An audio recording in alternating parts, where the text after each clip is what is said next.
$4 trillion reclaimed in 30 hours. Silver, 120%. Gold, 111% from bottom. $4 trillion reclaimed in 30 hours. Silver up 20%. Gold up 11% from bottom. But here's what they're not telling you.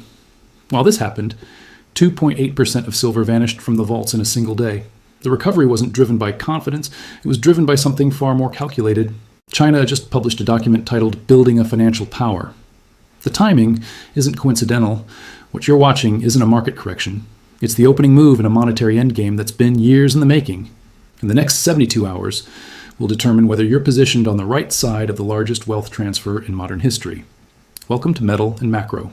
If you've built something in your life, a business, a legacy, assets that matter, then you understand the value of sound information. This isn't a channel for entertainment. This is strategic economic analysis for those who prefer to see the chessboard before the move is made. If that resonates with you, if you believe that preparation beats panic, then consider subscribing. Think of it as keeping a trusted advisor's number in your contacts, someone you call when the markets stop making sense. And before we continue, we're curious, where are you watching this from today? Drop your city or country in the comments. Let's see how global this audience truly is. Now, let's examine what really happened in those 30 hours.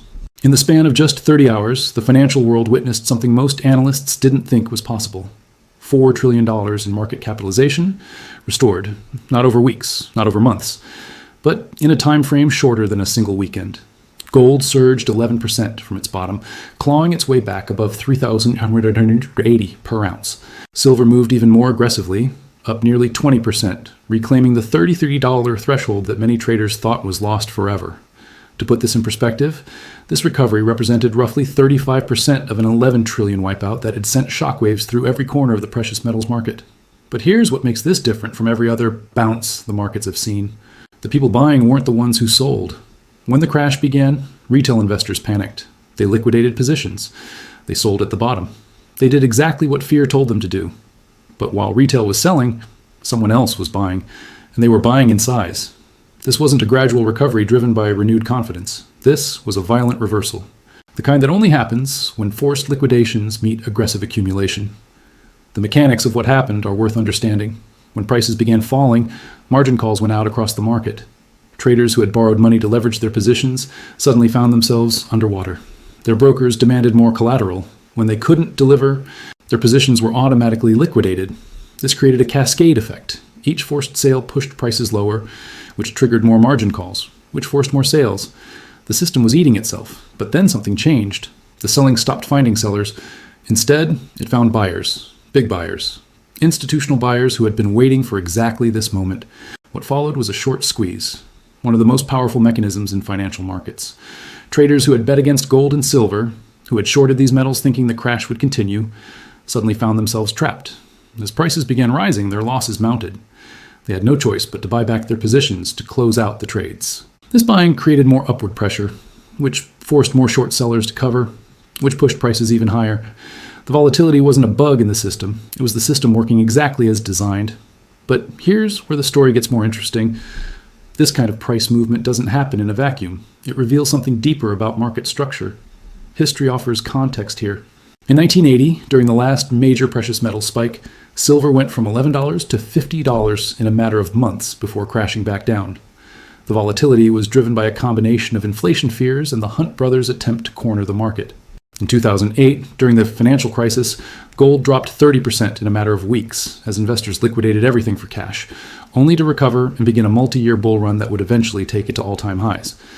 In 2020, when COVID-19 shut down the global economy, gold initially fell as margin calls forced liquidations across every asset class.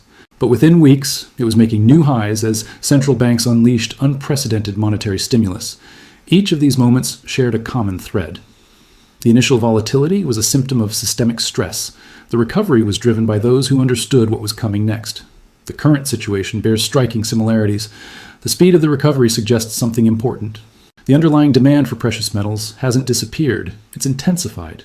When markets fall and bounce back this quickly, it indicates that buyers were waiting. They had capital ready. They had conviction that the sell-off was temporary. But there's another layer to this. The derivatives market played a crucial role in amplifying both the decline and the recovery. Paper contracts for gold and silver, traded on exchanges like COMEX, represent far more metal than actually exists in physical form. When prices move violently, these paper positions get squeezed. Automated trading systems, designed to limit risk, begin executing orders at machine speed. This creates feedback loops that human traders can't match. The result is the kind of movement witnessed in these 30 hours, where $4 trillion in value can disappear and reappear faster than most people can process what's happening. But while the paper markets were experiencing this whipsaw action, something else was happening in the physical world, something the price charts weren't showing. While traders watched screens and debated chart patterns, a quieter story was unfolding in the vaults. 2.8% of silver gone from registered inventory in a single day. Most people scrolled past that headline. It seemed like just another data point in an ocean of market noise. But those who understood what it meant stopped scrolling. Because vault drainage at this pace isn't normal. It's a warning signal. And it's accelerating. To understand why this matters, one needs to grasp a fundamental truth about precious metals markets. There are two worlds operating simultaneously, the paper world and the physical world. In the paper world, millions of ounces of gold and silver change hands every day. Contracts are bought and sold, prices flash across screens. Traders make fortunes and lose them before lunch. But in the physical world, actual metal has to move, bars have to be stored, vaults have to account for every ounce. And when someone takes delivery, and that metal leaves the system.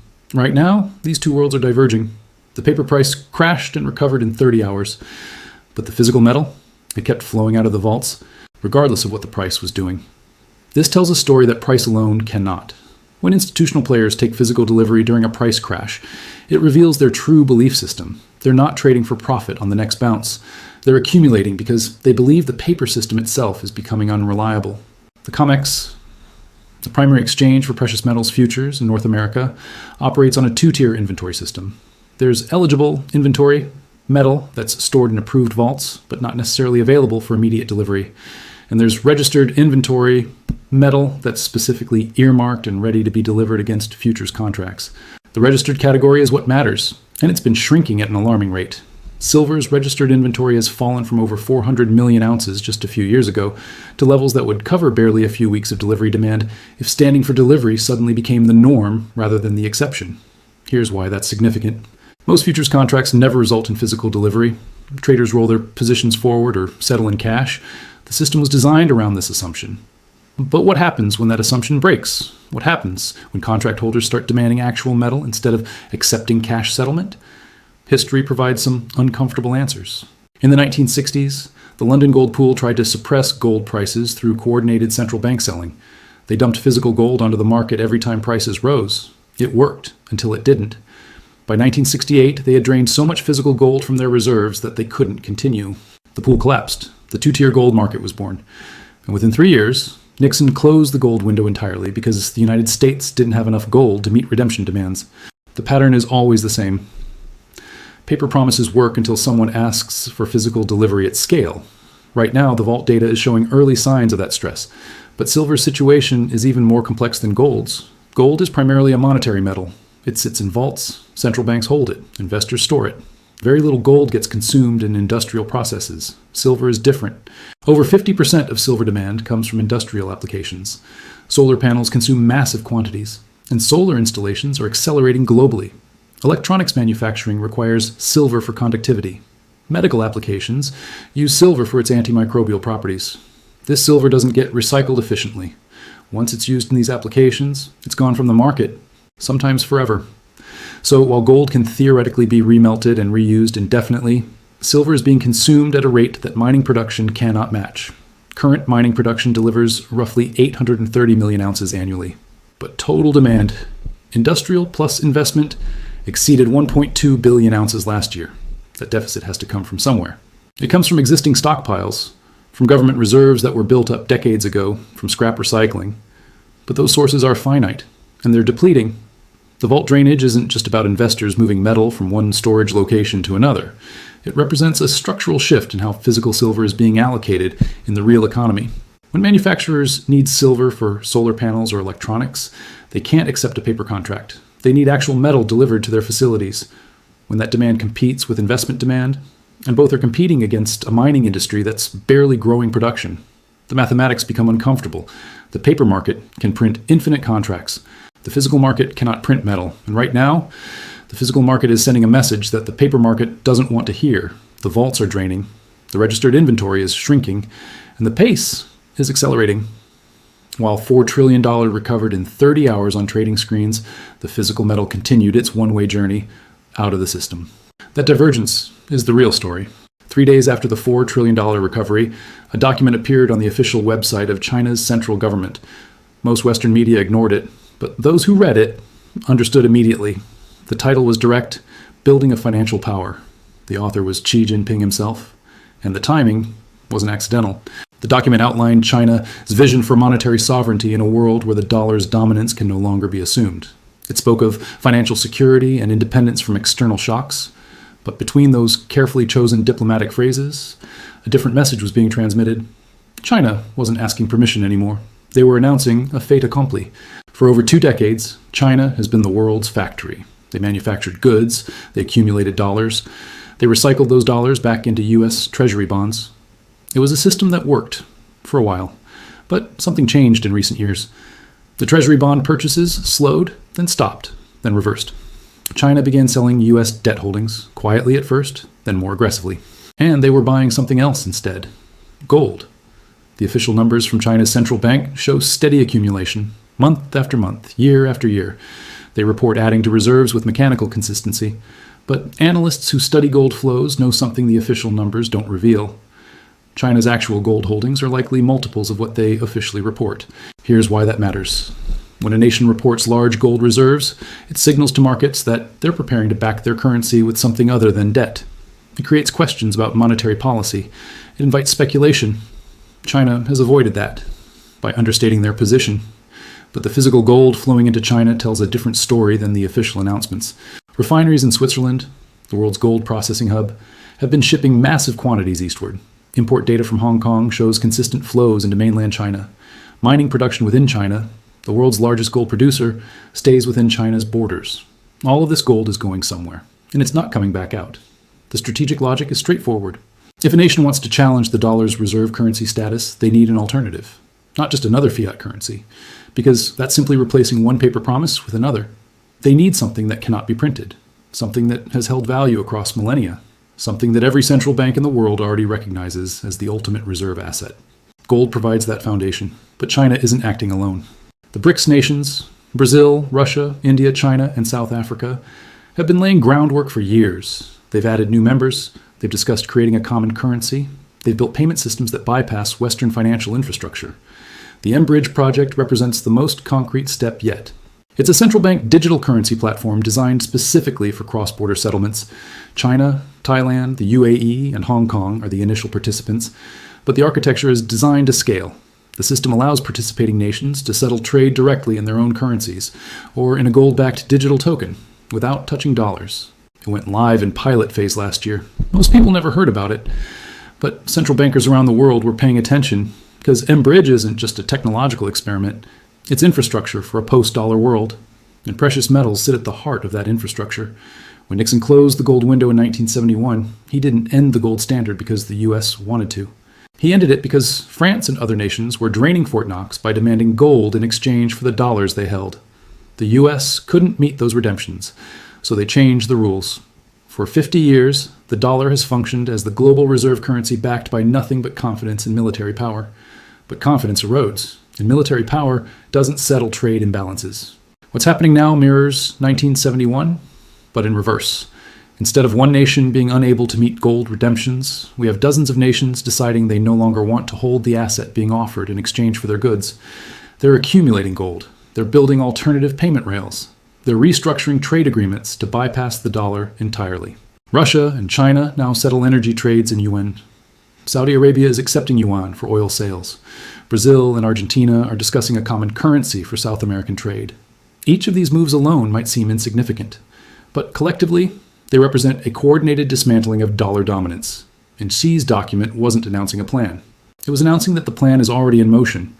The timing of its release, just as precious metals experienced unprecedented volatility, sent a clear message. While Western markets were focused on the chaos of $4 trillion moving in 30 hours, China was reminding the world where the real power lies. Not in paper markets that can be manipulated, not in derivatives that can be unwound, but in physical gold accumulated quietly over decades, now positioned as the foundation for an alternative monetary system. The chessboard has been set, the pieces have been moved into position, and the game has already begun. Most people in the West are still trying to understand what happened in those 30 hours of market volatility. But the strategists in Beijing, they're already thinking several moves ahead. They're thinking about what happens when the paper markets can no longer paper over the physical reality. They're thinking about what happens when nations have to choose which monetary system to trust. And they've made sure that when that choice comes, they'll have something to offer that cannot be printed, cannot be sanctioned, and cannot be devalued by central bank policy. They'll have gold. And increasingly, they'll have silver too. The vault drainage wasn't just happening in New York and London. It was happening because metal was flowing east, following a plan that was written years ago, but only now becoming visible to those willing to see it. The question isn't whether monetary transition is coming. The question is whether those with something to protect will recognize it in time. Business owners, entrepreneurs, and wealth holders face a challenge that didn't exist in previous generations. Their parents could build wealth, store it in banks, and trust that the purchasing power would be there when needed.